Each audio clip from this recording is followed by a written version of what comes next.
TMC सांसद महुआ मित्रा अपनी दमदार भाषण के लिए जानी जाती हैं। महुआ मित्रा ने आरोप लगाया है कि उन्हें लोकसभा में भाषण पूरा करने के लिए उनका तय समय नहीं दिया गया। बजट सत्र के दौरान महुआ मित्रा को राष्ट्रपति के अभिभाषण पर अपनी बात रखनी थी। उन्होंने कहा कि उन्हें अपना आखिरी पैराग्राफ पूरा नहीं करने दिया गया। महुआ मित्रा से बातचीत की हमारे सहयोगी राजीव रंजन ने, सुनते ही बातचीत।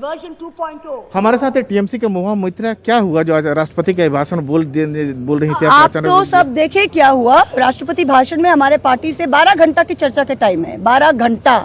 बीजेपी को 6 घंटे मिलते हैं, तृणमूल को 30-35 मिनट, हमें 1 घंटा मिलना चाहिए। 23-35 मिनट जो भी दिया है। सुगोतदा 20 मिनट बोले, बाकी जो था हमने और कल्याण दास से पहले जाके मैंने 13 मिनट मांगा। I am the only speaker. 13 minute मुझे बोलने का टाइम है। मैं 11 साढ़े 11 में खत्म कर ली थी। वहां पे 13 मिनट का पहले मेरा जब एक पैराग्राफ बाकी था, उन्होंने मुझे काट दिया। मैं कितना बार रिक्वेस्ट कर रही थी कि मुझे वो खत्म करने दीजिए, खत्म करने दीजिए। पहले तो जो स्पीकर, जो साहिबा बैठी हुई है चेयर पे, रमा देवी, वो कह रही है मैं अब गुस्सा से क्यों बोल रही है। अरे हम गुस्सा से बोले कि प्यार से बोले कि दया से बोले कि क्षमा से बोले, वो हमारी बिजनेस है। आप कौन होती है मुझे बोलने वाला कि हम क्या बोले? आपके तो वहां पे अगर हम कोई मिस्टेक करे, कोई रूल के अगेंस्ट में जाए, आप टोक सकते हैं। सरकार पर लगातार आप हमला बोल रही थी। तो मैं विपक्ष में बैठी हूँ सरकार को लड्डू पेड़ा खिलाने के लिए। हम सरकार में किस लिए? हम वहाँ पे विपक्ष में मुझे चुन के क्यों भेजे है कि हम सरकार को लड्डू पेड़ा और माला से रोज सुबह संवर्धन करें?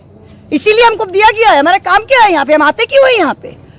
और 13 मिनट अगर टाइम दे, उसके पहले काट क्यों देते हैं इन लोग? एक आधा मिनट मुझे बाकी था और मैं जो बोलने वाली थी वो बहुत ही महत्वपूर्ण था।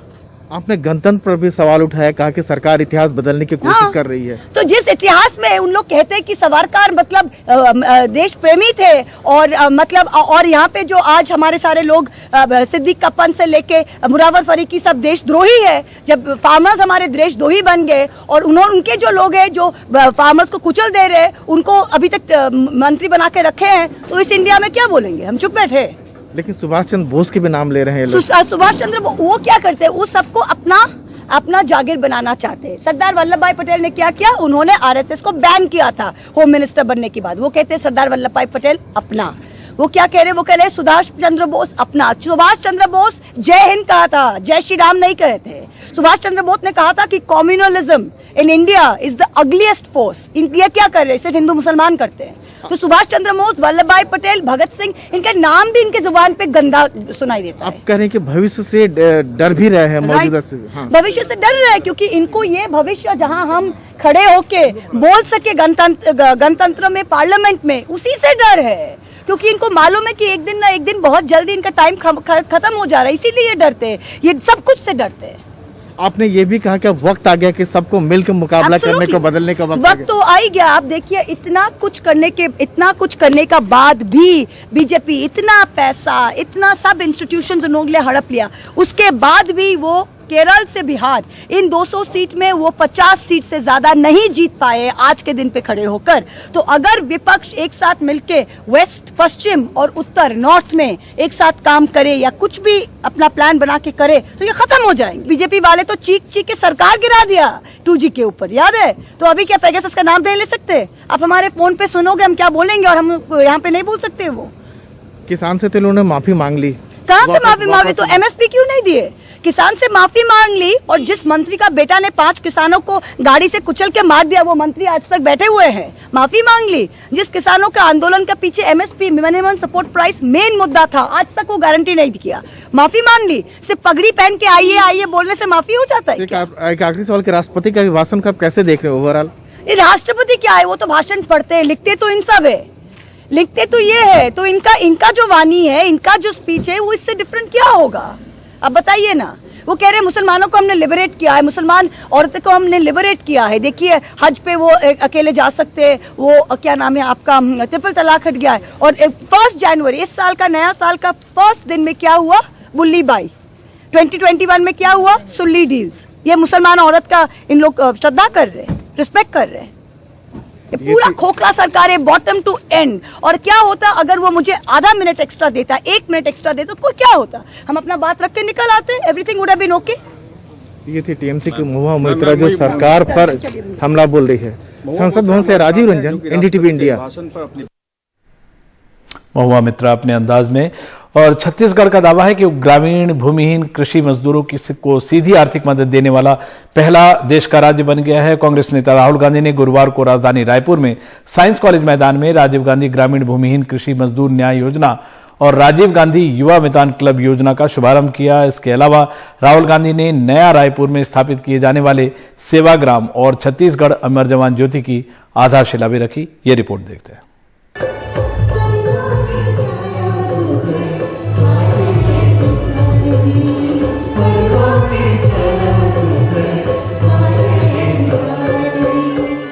हार्दिक धन्यवाद आपका श्री राहुल गांधी जी। राहुल गांधी ने छत्तीसगढ़ को 4 बड़ी सौगातें दी। राजीव गांधी ग्रामीण भूमिहीन कृषि मजदूर न्याय योजना का शुभारंभ किया, जिसमें 3,55,000 भूमिहीन कृषि मजदूर परिवारों के खाते में पहली किश्त की राशि दी गई। योजना के तहत भूमिहीन कृषि मजदूर परिवारों को 3 किश्तों में सालाना 6,000 रुपए की आर्थिक मदद मिलेगी। इसके अलावा गांधी सेवाग्राम और छत्तीसगढ़ अमर जवान ज्योति की आधारशिला भी रखी गई। राहुल गांधी ने राजीव युवा मितान क्लब योजना का शुभारंभ भी किया। चीफ मिनिस्टर ने कहा 6,000 रुपए साल के 3 किश्तों में। बघेल जी थोड़ा बढ़ा दीजिए, थोड़ा सा बढ़ा दीजिए। हाँ, मतलब मेरा काम बात को थोड़ा और आगे बढ़ाने का है।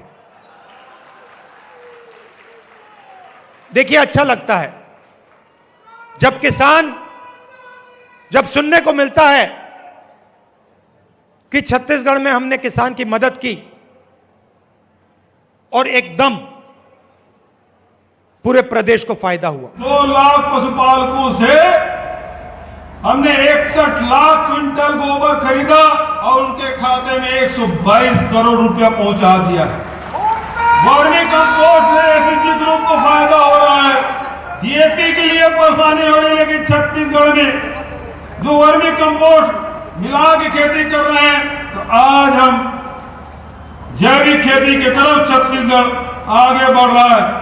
वनवासी हमारे आदिवासी भाई बहन किस प्रकार से वहां लघु उपज संग्रह कर रहे हैं और उसका वैल्यू एडिशन करके पैसा कमा रहे हैं, और यहाँ के उत्पाद हिंदुस्तान के कोने कोने पहुंच रहा है।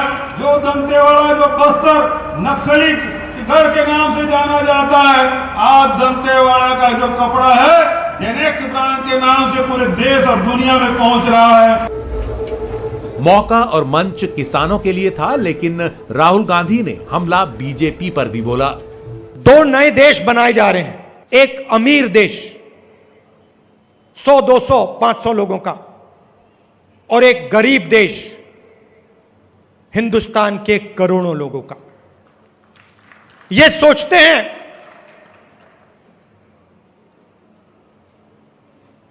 दो देश बनाने से जो गरीबों का देश है वो शांत बैठा रहेगा। वो सोचते हैं कि गरीबों में शक्ति नहीं है, सोचते हैं कि हिंदुस्तान का गरीब डरता है, मगर हिंदुस्तान का गरीब किसी से नहीं डरता है। देश को खतरा ऐसी ताकतों से है जो आज कांग्रेस में राहुल गांधी के नेतृत्व में काम कर रही है और देश को विभाजन की दिशा में, तोड़ने की दिशा में ले जाने का काम माननीय नरेंद्र मोदी जी के नेतृत्व में देश और मजबूत हुआ है। सिमटते सिमटते कांग्रेस की ये स्थिति हो गई कि लोकसभा में विपक्ष की हैसियत भी नहीं पा पाए, तो ये इनके नीतियों की वजह से है और इनकी सोच की वजह से। बहरहाल कार्यक्रम के अंत में राहुल गांधी ने हितग्राहियों, मजदूरों, गांधीवादी विचारकों के साथ भोजन किया और चरखा भी चलाया। रायपुर से कैमरामैन रिजवान खान के साथ अनुराग द्वारी की रिपोर्ट, एनडीटीवी इंडिया। हिजाब को लेकर प्री यूनिवर्सिटी कॉलेज जाने को लेकर चल रहा विवाद लगातार बड़ा होता जा रहा है। उडुपी से यह मामला शुरू हुआ था और अब कुंदापुरा और भद्रावती तक पहुंच गया है। इस मामले में कर्नाटक हाईकोर्ट में एक मामला दायर किया गया है, जिस पर अगले मंगलवार को सुनवाई होगी। इस बीच जो छात्राएं हिजाब पहनकर कॉलेज पहुंच रही हैं, उन्हें अंदर दाखिल नहीं होने दिया जा रहा है, जिससे कई छात्राओं की पढ़ाई रुक गई है।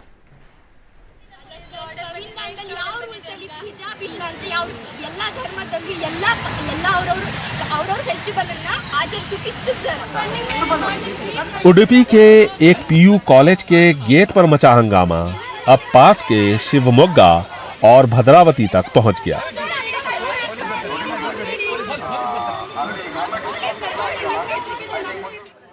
मामला हाल ही में उडुपी से शुरू हुआ, जब दक्षिणपंथी संगठनों ने हिजाब पर ऐतराज जताते हुए कहा कि अगर एक संप्रदाय विशेष को छूट दी गई तो छात्र भगवा वस्त्र पहनकर कॉलेज जाएंगे।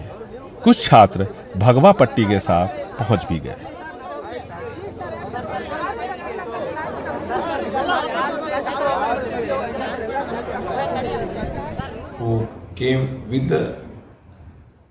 कुछ हिजाब पहनकर क्लास में आना चाहते थे। मैंने सभी से बात की तो दूसरा ग्रुप अपने हिसाब से कुछ और पहनकर आना चाहता है। ऐसे में हम किसी को भी माहौल खराब करने नहीं देंगे। हम इन चीजों की इजाजत नहीं दे सकते।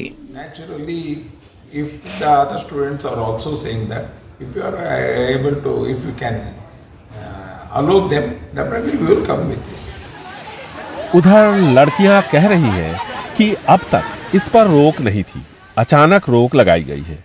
मामला कर्नाटक हाई कोर्ट तक पहुंच गया है। लड़कियों को हिजाब की इजाजत मांगते हुए अर्जी दी गई है। इस मामले की वजह से सांप्रदायिक सौहार्द खराब हुआ है। कुछ लड़के भगवा दुपट्टा डालकर आ गए। हमने सभी परिवारों से अपील की कि वे सरकार की नीति का पालन करें। अब तक कुछ हुआ नहीं और मामला उठ खड़ा हुआ है।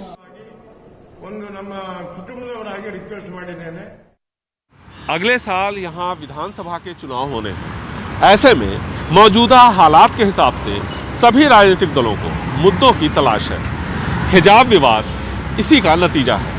मुख्यमंत्री बसवराज बोम्मई चुप है, क्योंकि बाहरी होने की वजह से बीजेपी और आरएसएस के नेताओं का शुरू से ही उन पर दबाव रहा है। ऐसे में अदालत का रुख ही अब इस मामले में निर्णायक होगा। बेंगलुरु से कैमरामैन गोविंद मूर्ति के साथ निहाल किदवई, एनडीटीवी इंडिया।